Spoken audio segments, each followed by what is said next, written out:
What's going on, Lions fans? Welcome to the Pride of Detroit YouTube channel. I'm Miko, joined by my guy Morgan Cannon here, and we are back on another Victory Monday. Morgan, Lions moved to 2-1 on this early NFL season, beating the Arizona Cardinals 20-13.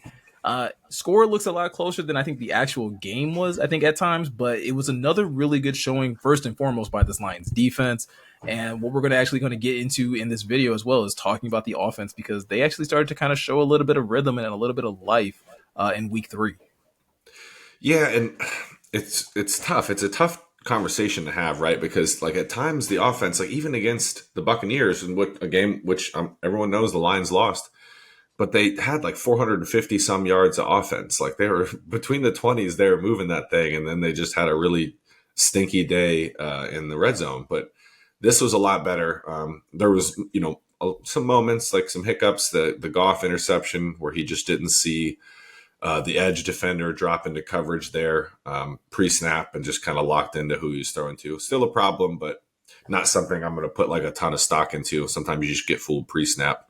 But overall, like you ran the ball really well. 180 yards, 180 plus yards on like 43 attempts or 43 something. carries, yeah. Love that, because that's just, we know we're stronger and better than you. At the line of scrimmage, and we're going to show you. So I liked it. Good showing, and then an incredible showing by the defense. Like, man. And Yeah, Jack Fox. Shout out Jack Fox. Oh, yeah, I was going to say, Jack Fox, again, constantly putting the Arizona in situations where they were going to have to march the length of the field. But let's start with the offense. Let's stay there for a minute, because like you said, this was a little bit of a different showing than what we saw last week. Last week, I would say a lot of us were very critical of the offensive game plan that the Lions had going up against the Buccaneers. Jared Goff throwing the ball over 50 times. They, like you said, they still ran the ball a good amount. I think it was about like a combined 20 some attempts between Gibbs and Montgomery. Again, 400 yards combined. So statistically, at least looking at the box score at the end of the game, the offense was moving. This week, less yards, but definitely a change in philosophy. Like you said, 43 rushing attempts for 187 yards and 1 touchdown. Jared Goff doesn't even throw over 200 yards, 199 yards, and 2 touchdowns and an interception. Morgan, in your opinion, is this the way that the Lions should be looking to operate their offense? Much more run focused, and maybe utilizing the pass game as more as an added bonus to what this offense can do? It's going to sound, counterintuitive, because so many people, like through the last last decade plus, like it's a passing league, excuse me. And it still very much is, right? Like there's going to be situations going to dictate, like depending on the matchup, there's going to be times where you got to, throw the ball and test some matchups that way. And you still want to get the ball to Amon Ra and J-Mo and everyone else, right? Sam Laporta. Mm-hmm. But with a big old B, this offensive line, man, they still haven't played their best game.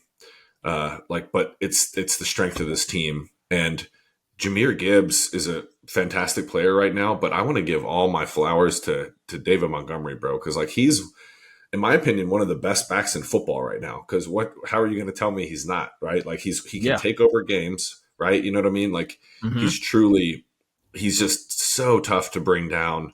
And the offensive line, like almost just Jahmyr too. Like Jahmyr runs tough, but like that play yesterday when he's just floating for like And the 6 offensive line yards. is just like carrying him to the first down.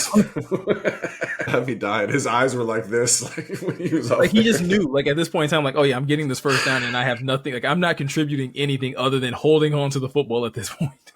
All right, and he landed pretty softly too. Like I was kind of scared, but then it was like a very like soft, like feet, knees, elbows. Just like a very, it was very good. I liked it. Shout out Panay and St. Brown and everybody pushing Frank. But yeah, that was fun. I think like they do need to. The identity is always going to be, long answer here, but run the football, get under center. Yeah, lean on people, wear them down. And I think you're seeing a shift, because some of these teams, like the Vikings, are running the ball really well.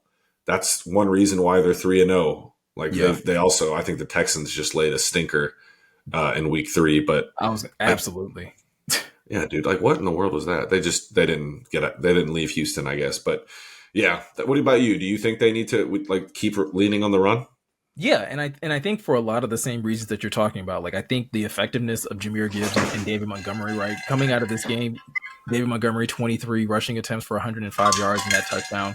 Jameer Gibbs 16 carries for 83 yards. Like they're not just running the ball well, like they're getting good chunks of yardage, right? They're putting you in better position when it comes down to second and third down.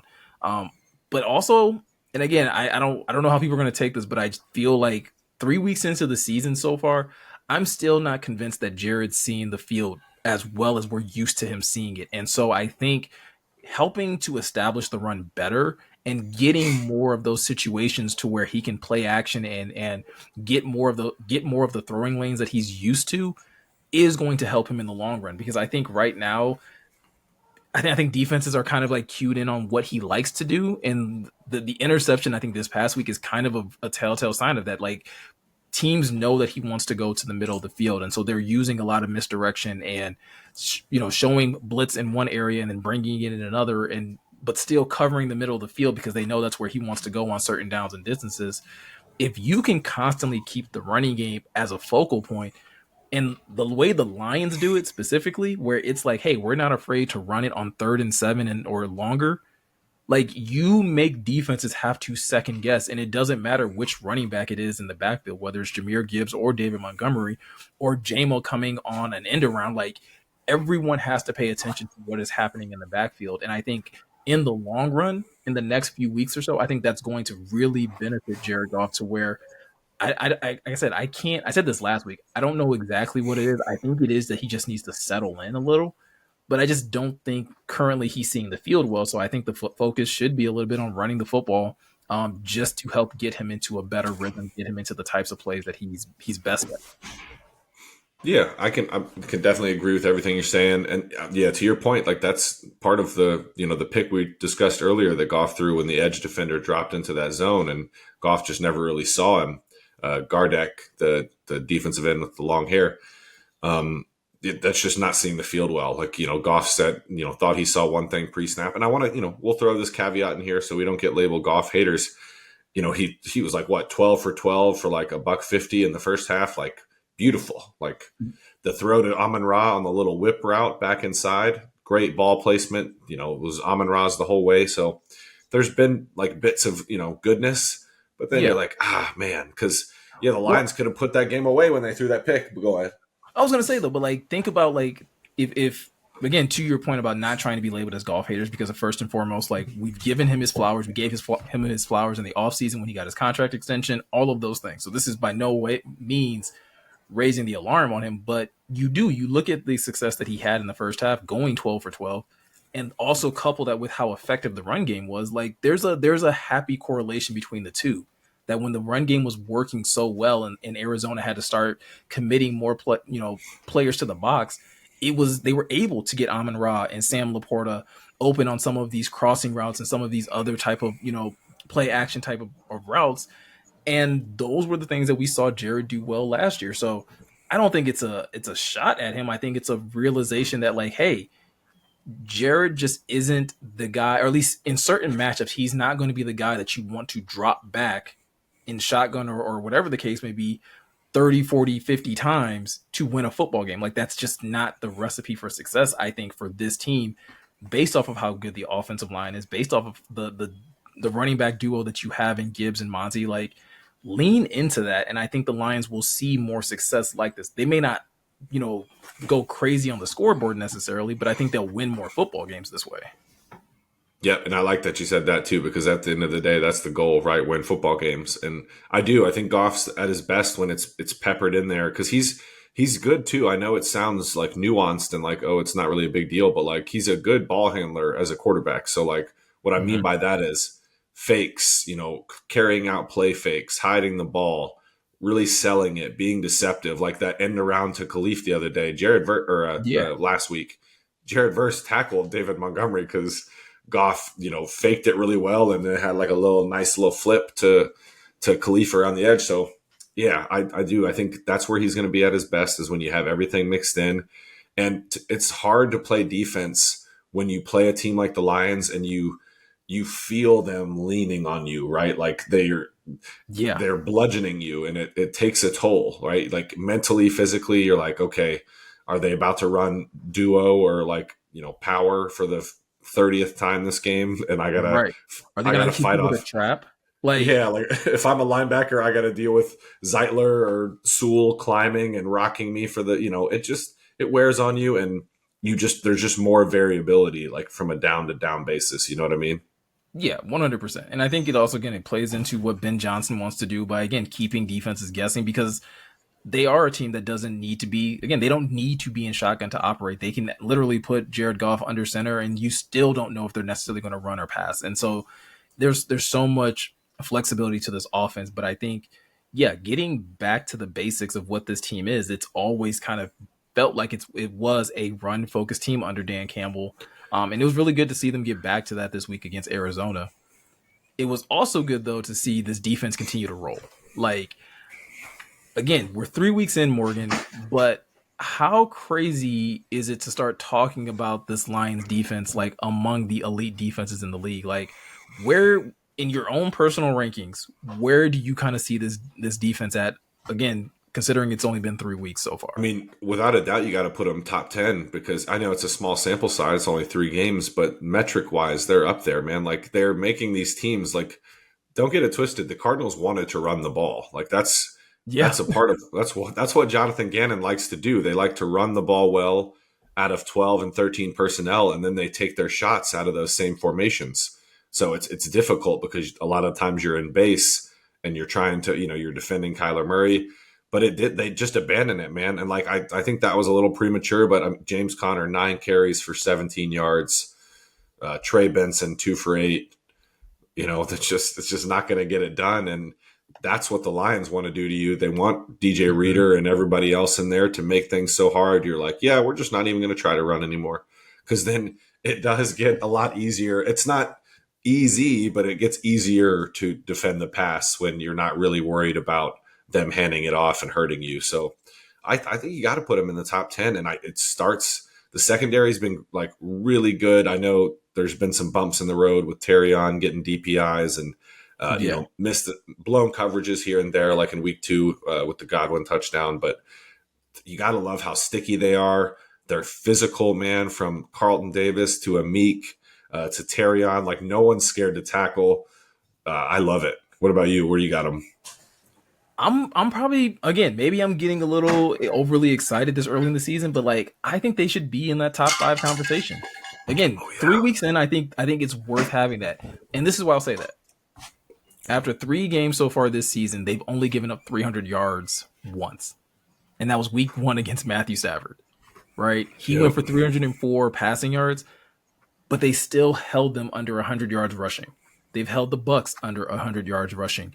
They held, like you just mentioned, the Cardinals under 100 yards rushing. And like these are all teams that would like to run the ball, who have capable running backs, especially when you talk about the Rams and the Cardinals for sure. James Conner had been on a tear prior to this week. So I do think the Lions, first and foremost, are continuing what they did last year in shutting down the run and trying to make teams one dimensional. So unless you have one of those guys at quarterback, if you have a Matthew Stafford, they're almost guaranteed to almost hold you under 300 yards total offense. They did that to the Bucks. They did that to the Cardinals this week.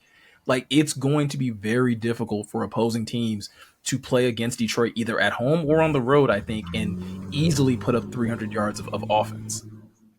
Yeah, and you loved what you saw. Like I'm about halfway through the tape. We're recording this about Monday evening, and they're so sticky, right? Like there was a lot of Yeah. instances yesterday when you're watching the broadcast, right? Like I was just watching at home. We weren't in Arizona, and there's times back there. Murray's, he's good in the pocket too. Like, and this offense was humming, right? Coming in here, hmm like they had a good outing against the Bills in week 1, put a thumping on the Rams in week 2. They were ready to rock.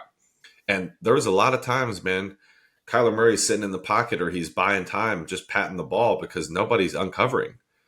And shoot, you got to love that because that is night and day from what we were dealing with last year in the secondary. So I'm with you, man. I'm bullish on how good it can be. I know we're going to talk about some not so good stuff here in a second that has me a little worried, but at the end of the day, like Dan Campbell talks about, they're deep. And hopefully you can get people back and keep this thing rolling, because the front is markedly better. Like you Yeah. see that they're getting after the quarterback. The addition of DJ Reader's making things even more difficult for like to run against them. And then the secondary additions are definitely paying their dues right now for sure. Yeah, and I'll just add on to that a little bit, or just go into a little more depth with that. I mean, you talk about the defensive line. Aiden's leading the league in sacks right now, and he is looking every bit like a defensive player of the year candidate, right? Like Yep. he absolutely should be a front runner for that position right now. DJ Reader, like you mentioned, has been a great addition. Levi, which you and I were talking about before we started recording, like, is literally looking like he is just ascending in the right direction. I love how you just like did that motion right there, right? Dan Ascending Campbell. in the Yep. right direction, and living up to every bit of the hype that we heard in the offseason. Then you move to the second level. The linebackers have been looking great. Alex didn't Yep. play this past week. Jack Campbell gets a lot of those snaps, gets a lot of those opportunities, and it doesn't seem like the Lions missed a beat. I feel like there was a time last year where when Jack was in there, not that you didn't feel confident, but like you noticed a difference when Jack was in there versus when Derek Barnes or Alex Anzalone was in there. This week, none of that, right? Whether it was covering linebackers, whether it was filling in for the run, Jack was looking great. Malcolm had to step in this week to fill in for Derek Barnes once he went down. Malcolm has always been like, for me, like a low value, like a undervalued like chess piece that they've been able to just like deploy whenever they need like that extra linebacker. And then, like you mentioned with the secondary, Kirby comes away with another interception this week. Brian Branch leads the team in tackles despite leaving the game early with a concussion. And Carlton Davis has looked like a revelation when it comes down to what you needed in a CB1. And then, yeah, like you mentioned with Terrion, I am purely looking at every penalty that Terrion has gotten so far as very ticky tacky. Like, I truly believe any of those PIs that he's gotten could have gone either way. And I'm at least encouraged by the fact that he doesn't look lost out there. He's never not in phase. He just, it's ticky tacky stuff, right? It's stuff that maybe against another team or with a different referee crew probably doesn't get called, but yet he's at least out there competing against some of the better wide receivers in the league right now. Yeah, he's been tested out of the gate. You know, we talked about it, Cooper Kupp and Puka Nakua, and then it's Mike Evans and Godwin, and this week it's Marvin Harrison Jr., and you're worried about Kyler Murray running around. So now I'm right there with you, man. Like, he's been really good out of the gate. I think some of these calls will start breaking his way, and then you just get better too at the moment of truth. Like, Yeah. you know, you realize these aren't SEC refs anymore, and that it's even more slanted to the offense than college is. So you learn to play within it. And to your point too, I'm so bullish on Kirby right now, man. I think he's going to like, whoo, I'm loving it. I just want him to keep going, Kirby. Absolutely. And Carlton too. Love that addition. He's been physical. That man plays the position with like a certain like nastiness, which I just love. He plays the position like a dude that grew up with the name Carlson, and that he had to Yeah. fight every day for his life. Like, I'm gonna make In sure that Miami. yeah, like I'm gonna make sure that y'all gonna respect me even though my name's Carlton. And Yeah. no, love it, man. Love everything that this defense is doing. Which is going to bring us to to the last topic of this video that's not so good, something that I don't necessarily love talking about. It's injuries, right? This was a very physical game against Arizona. Injuries on both sides, where we saw guys not finish the game, or guys have to take a breather for a little bit and then come back a little bit later. Morgan, when you start to look at some of the injuries that have piled up, we're at least hearing Dan Campbell kind of mention when it comes down to Marcus Davenport, that's probably season ending, the injury that he's dealing with, which is really unfortunate because I think there was a lot of optimism in at least like, hey, even if he was available for half the season, like that's half the season where you have a very comparable pass rusher opposite Aiden. Lions are kind of losing that. But when you look at the injury report and who's speculated to be injured, whether it's short term or long term, which one do you feel like the Lions can least afford to take on at this point in the season? Yeah, this is a tough one to think about. Like, so to give us a little rundown, you watched the Dan Campbell presser today. Like you said, Davenport's going to be down probably for the season. He said Barnes probably going to miss a significant amount of time. That looked brutal when it happened. Then you had Laporta with the low ankle, Aleem with the shoulder. I want to say, and then Brian Branch. So Branch is in concussion protocol. I think Campbell said he did look better. He was, looked better this morning, today when they were, around the facility. So and he mentioned all of them are going to be like day to day for right now, which is, I guess, encouraging news if you look at it that way. As far as least afford to lose, I got to go Brian Branch, man. Like, there's a couple ones in there that you could like make a case for, but Branch is probably this team's second best player on defense right now. And you have Brandon Joseph. Obviously, Kirby's playing really well, but I would like to keep that, like, because I think that is becoming a real strength really quickly with Yeah. Kirby and Brian Branch back there. Is like that could be one of the game's like best young safety duos if they keep on playing the way they're playing. But what do you think? Yeah, I think Brian Branch is one that I'm definitely keeping an eye on, and hopefully, like, he can clear concussion protocol before the Lions have to play Seattle on Monday. Concussions, like, now that I've had a concussion, I now realize like how unpredictable they really are. Yeah. So yeah, hopefully he's able to clear it, and if he is, which I like you said, with Dan kind of saying like, hey, he's at least looking better today than he did back when they were in Arizona, that kind of shifts my attention to Derek Barnes. And it's only because, and you and I were talking about this earlier, Derek Barnes plays a very unique position for this defense. And it's not necessarily like, he's such an impact player, but it makes you kind of question, how does this defense adjust if Derek Barnes isn't available? And when I talk about that unique position, I'm talking about the Sam linebacker position. The Lions love using that position. They spent all of last season trying to find someone to play that position. Once James Houston was out for the season, they tried Jack Campbell, they tried Julian Okwara. Like, they were just rolling people through that position to try to get someone to play Sam. And then going into the season, Derek Barnes had kind of risen to the ranks of like, hey, he's the best fit for this position, and he was having a fantastic season. These first couple weeks, and so I'm curious to see like how the Lions defense adjusts with him possibly out of the lineup for a few weeks. Do they just not utilize the Sam position at all?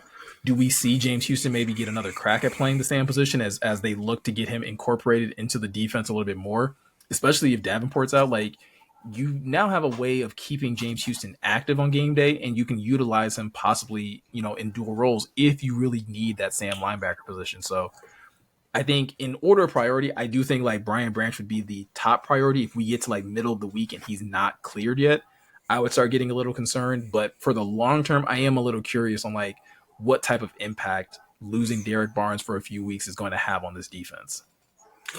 Yeah, and I love that you brought up the Sam role. And to be clear here, if people are wondering, like, why are the Lions so fixated on this Sam linebacker thing? It's because it makes you can just be more multiple in your fronts and the way you deploy them. So, Sam linebacker, it's a specific skill set because ideally you can rush the passer, you can drop and play in space and zone a little bit, and you can set an edge against the run. So to be able to do all three of those things is tough. That's why there's not a ton of these players just walking around. Mm-hmm. Um, and yeah, it makes you more variable and like what you can do on, with certain personnel. So I think they might give some people a crack at it. I just think Barnes is so much better than everyone else at doing all three of those things in that package. So I think they'll just kind of just make up for it in personnel, right? Like, you just might Yeah. not see that particular front deployed as much. Just stick with Josh Pascal out there, or even Levi as the big end, and you just kind of keep it moving.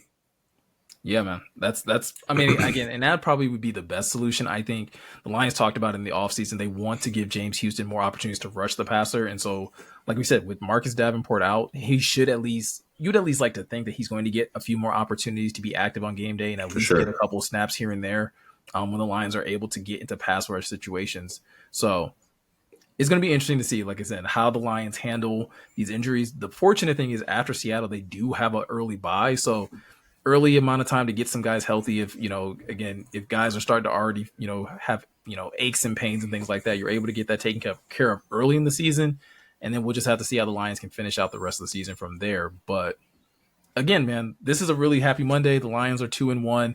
The division is looking very, very hotly contested between Minnesota, Green Bay, and the Lions. We're gonna have to definitely talk about that probably during the week of the bye. We can probably do a video like just previewing or reviewing how the NFC North is looking. Happy that the Bears look like crap though, because Me too, man. Just keep on stinking. That'll be right. funny. It'll be funny. Man. But that's pretty much going to do it for us, guys. If you guys are looking for any more Detroit Lions content, all you have to do is head over to the Pride of Detroit website. There are new articles being uploaded over there daily. You can also subscribe to the Pride of Detroit YouTube channel as well. Hit that subscribe button, hit that notification bell. That way you can be notified when we go live, when we upload new videos. Jeremy's been back doing his Madden Sims on Saturday, so you can definitely check those out and hang out with him and ask him all of your Lions related questions. Just a good time over here on the Pride of Detroit YouTube channel. Also, before I forget, shout out to everybody that has been watching, sharing, liking, all of that. We hit 2 million views, I believe, last week. And that's just a huge accomplishment for us over here at the channel. I know for Morgan and I, we love what we were able to do for you guys and be able to put out such good content. So it's awesome for us to know that you guys are enjoying it. I know a lot of you guys tune into the live streams as well. So without, obviously those guys being here, I know they appreciate how much you guys are choosing to watch the content over here as well. So thank you guys. Continue to subscribe, continue to share the content, and we will continue to put out really good Lions focused content for you guys. So with all that said, I'm Miko. He's Morgan. Thank you guys for taking the time to watch, and we'll catch you guys in the next one.